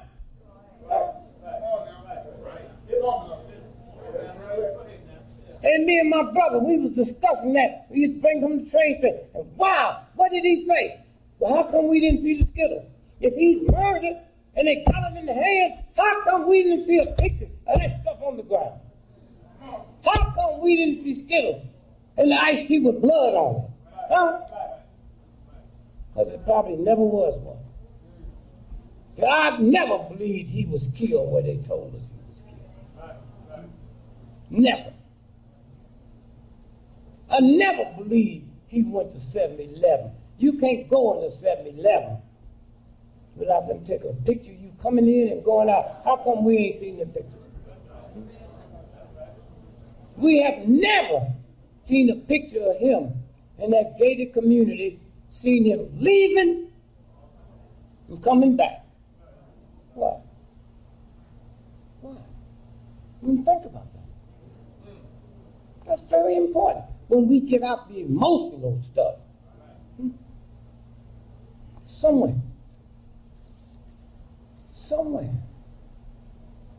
all three of them, the jewelry's fixed. Somebody asked me, how you know? Remember some of y'all used to be Baptists, you joined on your Christian experience? I said, I know just on my nigga experience. No.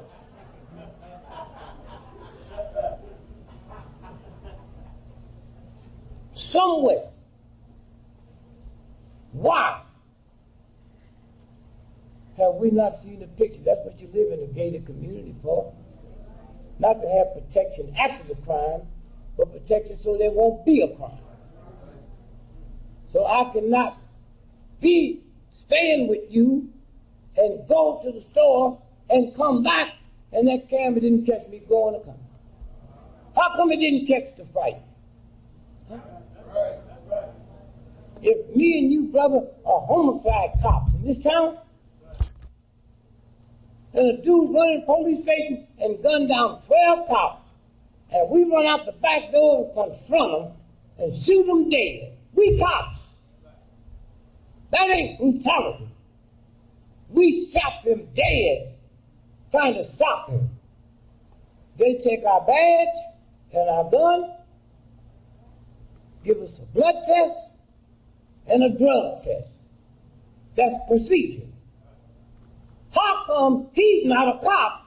They didn't give him a blood test. Huh? How come they didn't find out if he was high? Huh? They'd do it on us. How come they didn't do it with him? Anybody, he said he had his broken nose. Nobody had come up with an x-ray showing his nose was broken. But everybody said, oh, he had a broken nose. Then why didn't somebody get a picture of it? Why are we going to take somebody's word for it? So when we stop all the emotions,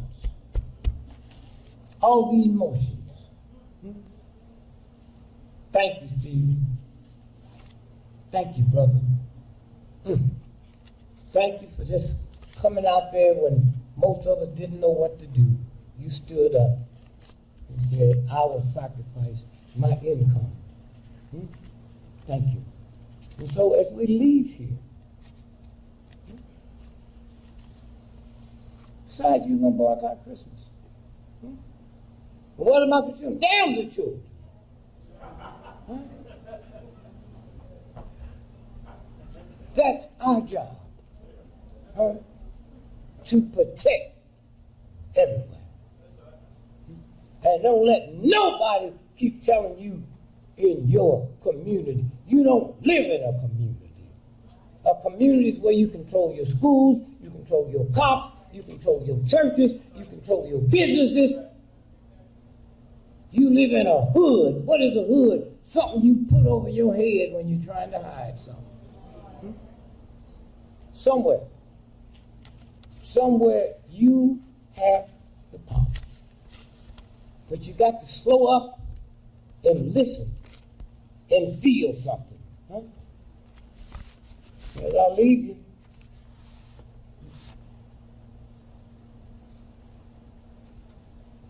Rodney King, know what happened to him, remember? They did that to start a riot. This is the New York Times. New York Times. New York Times, Sunday, May the 10th, 1992. Los Angeles police differ sharply with prosecutor on arrest total. Listen to this. Police officials said the day that the riot began, they have arrested 18,000, it's 18,213 people from Wednesday night, April the 29th, the day the riot began, to the day the riot ended. But they cannot account for 10,000 of those people arrested. Did you hear me? 10,000. Well, we can't. They stole them, put them on trains and sent them up to Goose Lake, Oregon.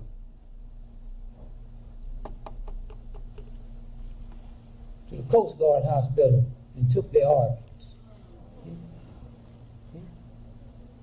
That's what they did. They stealing organs every day and call it drive-by shootings and all of that. Here's a question that nobody is asking. How could that little young 17-year-old boy lay in the morgue for 4 days as a John Doe?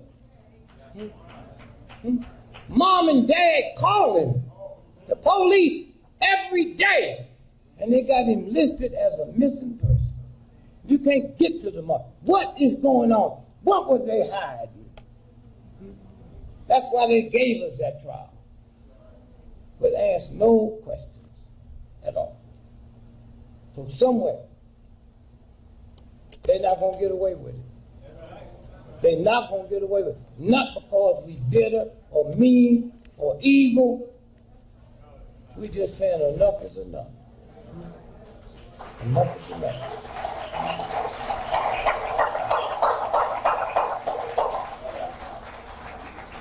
How many of y'all are aware that Trayvon's mother and father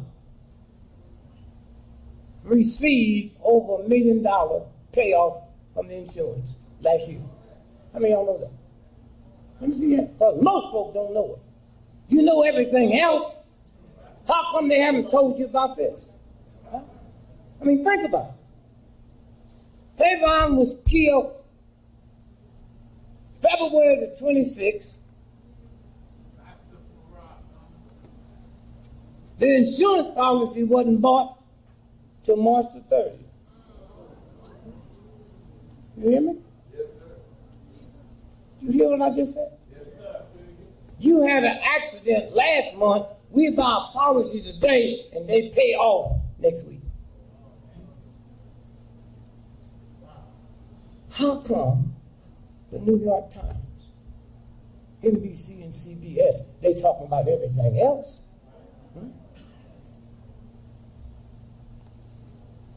And listen to this. For 20 years, we've had junk on the moon.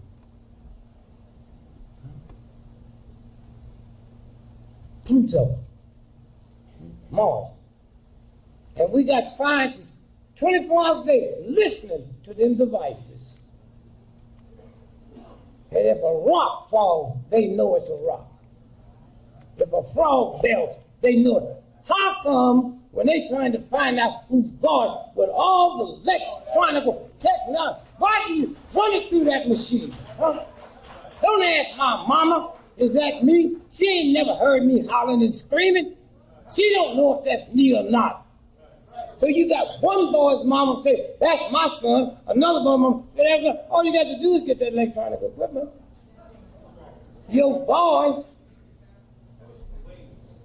have a print, just like your fingernail. And there ain't no two voice prints alike. Somewhere. And so again, I say thank you. And to my brother Leroy, man, you put it out there, man. You know what I mean? Thank you, thank you, thank you. And you all are blessed to live in an area where you can get him. And so remember one thing, who you are and the power.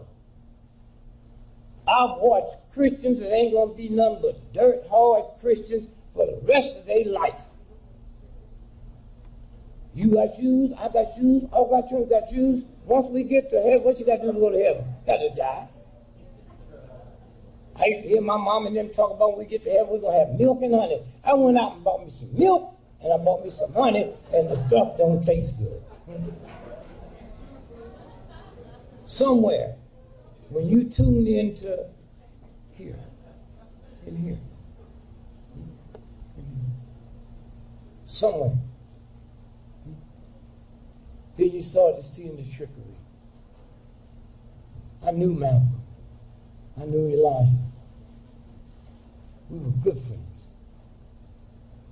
To this day, I never understood that Malcolm didn't understand that thug that was writing his biography. Alice Haley came out of naval intelligence, never wrote a book in his life. Huh? And when Malcolm was killed, when the book came out, with all the filth in it, nobody didn't understand that that was changed. They had me on page 122 telling Malcolm stuff about his life. So we look at it, look at it, and look at it. And those of you that want to do some quick research, there's a white boy who wrote one of the best books on Africa, Harry Colander. The name of the book is The African. Kenta Kuta came out of his book. Huh? Out of his book. And you can tap up on your computer the trial in upstate New York, where that federal judge made Alex Haley and the publisher pay Harry Colander $650,000 and publicly apologized to him. Huh? It's a game. Huh? And you don't have to worry about it. They got trillions of dollars to do whatever they want to do, but don't let them manipulate your heart. Don't let them manipulate this. Bin Laden was killed December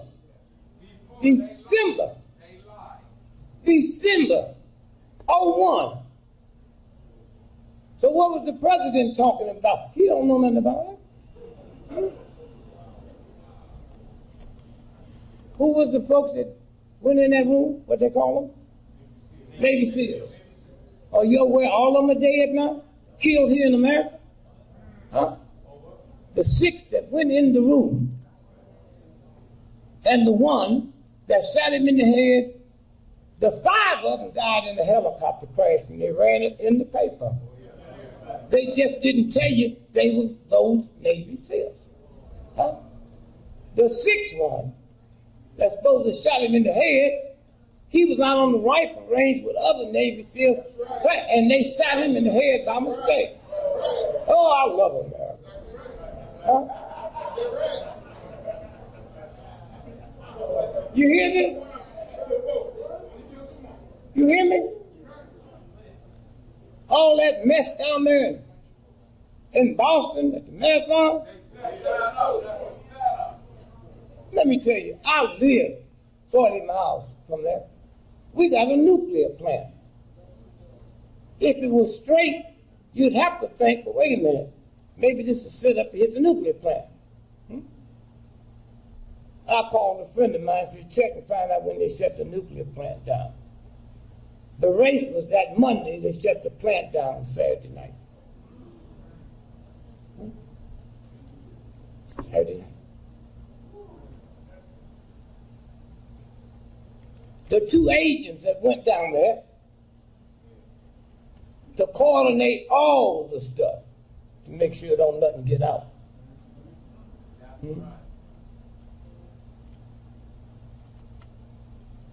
The two agents. Headlines. FBI agents died and fall from helicopter off Virginia coast. That was them. That was them. So somewhere, I say thanks to you. Thank y'all. I have to apologize to the Nation of Islam that our black neighborhoods do not invite y'all in to talk to our young folks about drugs. We know y'all don't know. We know y'all. How come black entertainers don't put X amount of money together to have y'all talk to the entertainers that ends up dead and destroyed? Not only do you not do drugs, you don't smoke, you don't drink, huh? I got people in rehab centers that's in 12 steps. As long as you ain't drinking out, you smoke.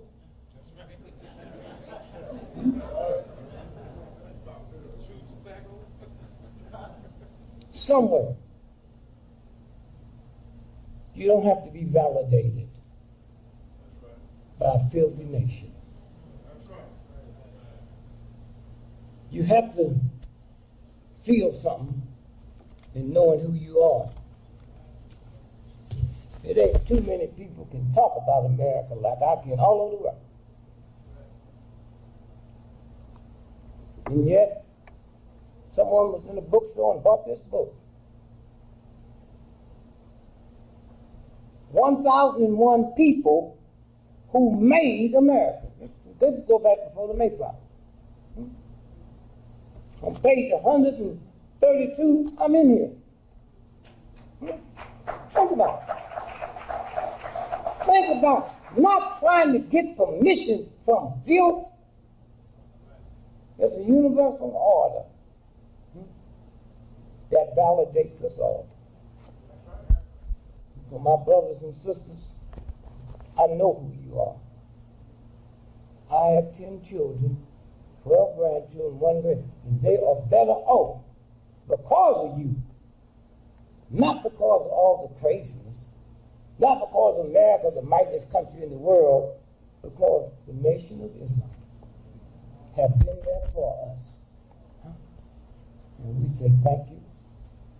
I tried to tell the government when they start searching people at the airport, they should get the Nation of Islam. That's right.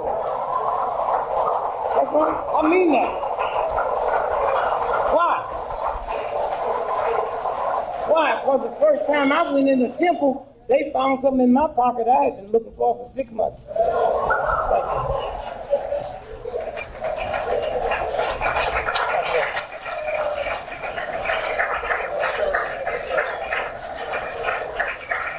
Come on, let's give it up for Dick Gregory. Let's give it up for the one, the only, the incomparable Dick Gregory. Let's give him a well-deserved round of applause and show our love.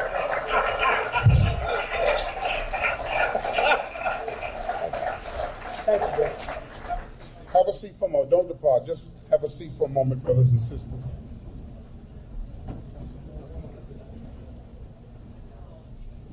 It just started getting good right at the end. Did you pay attention to about those 6 Navy SEALs?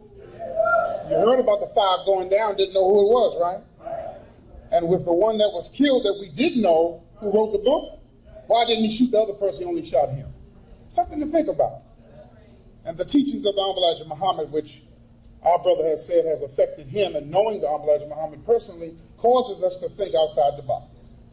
So as I allow our staff to close this out, once again, we saw this brother, but we want to bring this brother back up front. Brother Charles, come on up front, brother, who put this program in motion, who gave us the thought and the idea on behalf of the Food of Islam. Let's give Brother Charles Muhammad a well-deserved round of applause as we bring him up front. We just got to thank you, brother. Let's thank our brother for all his efforts. Reaching out and making the contacts. And we should thank all of our departments, the ministry, protocol, secretarial department, security, those that have transported Dick Gregory and will continue to do so tonight, that have made it happen. But give yourselves a hand, because if you were not here tonight, then there would have been no program.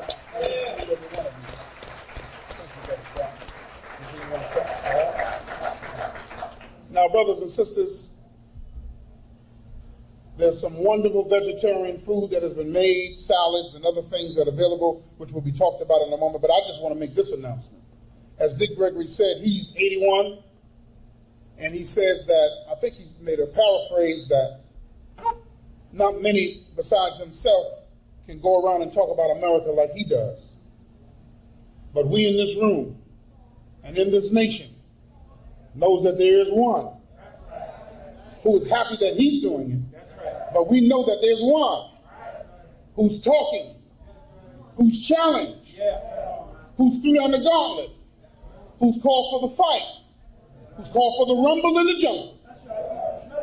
Minister Farrakhan is called the synagogue of Satan out in the public venue. He knows he won't come, but he wants us to know that the truth is on our side. So tonight when you go home, go to NOI.org. You don't even need to write it down. NOI.org, nationofislam.org, and hear the time and what must be done, part 29. Last week, part 28 was how Satan came into existence. And we really don't know, but if you listen to him, you will hear the truth from the Honorable Elijah Muhammad. You can archive all 28, but tonight, part number 29. The minister just taped it this week. If you want to see what he looks like at 80, if you want to see what his spirit is like at 80, going to 81, then go to the time and what must be done, because there's no let up on the Honorable Minister Louis Farrakhan. So at this time, I turn the program back into our capable staff that will make the requisite announcements that you need to hear before you leave tonight. We thank you on behalf of Muhammad Mosque number 7, on behalf of the Nation of Islam. Let's give another hand to our brother Dick Gregory.